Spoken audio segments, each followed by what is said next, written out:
تبارك الذي نزل الفرقان على عبده ليكون للعالمين نذيرا. وأصحابه وأتباعه أجمعين. أما بعد فأعوذ بالله من الشيطان الرجيم. بسم الله الرحمن الرحيم. يا أيها الذين آمنوا اتقوا الله حق تقاته ولا تموتن إلا وأنتم مسلمون. وعن أبي هريرة رضي الله تعالى عنه قال قال رسول الله صلى الله عليه وسلم استوصوا بالنساء خيرا فإنهن خلقن من ضلع وإن أعوج شيء من ضلع أعلى فإن كنت تقيمه كسرته وإن تركته لم يزل أعوج فاستوصوا بالنساء. صدق الله العظيم وصدق رسوله النبي الصادق الأمين الكريم.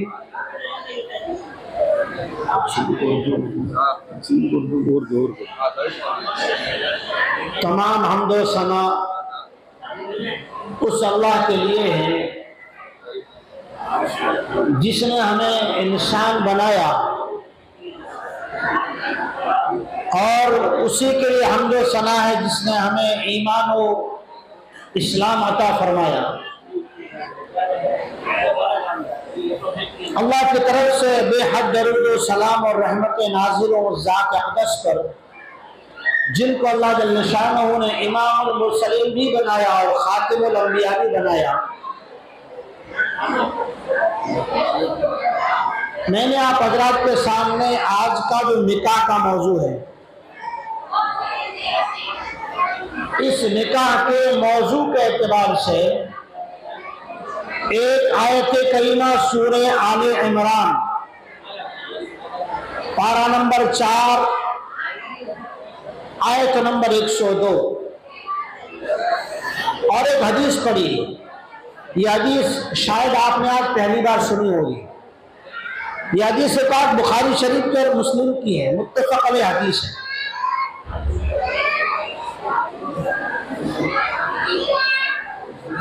پہلے جس موضوع پر، جس مبارک سنت نکاح کے مجلس میں ہم جمع ہیں، اس رشتے کو سمجھنا بہت ضروری ہے. عورت جس کے نکاح میں آدمی بارات لے کر آتا ہے، جس کی تلاش اور جستجو میں آدمی کئی خاندان کئی گاؤں کھنکھالتا ہے، یہ عورت کی پیدائش کیا ہے؟ ہم تو یہ سنتے آئے ہیں کہ آدمی انسان مٹی کی پیدائش، اور یہ بھی آپ لوگ سنتے آ رہے ہیں کہ آدمی مٹی سے پیدا ہوا.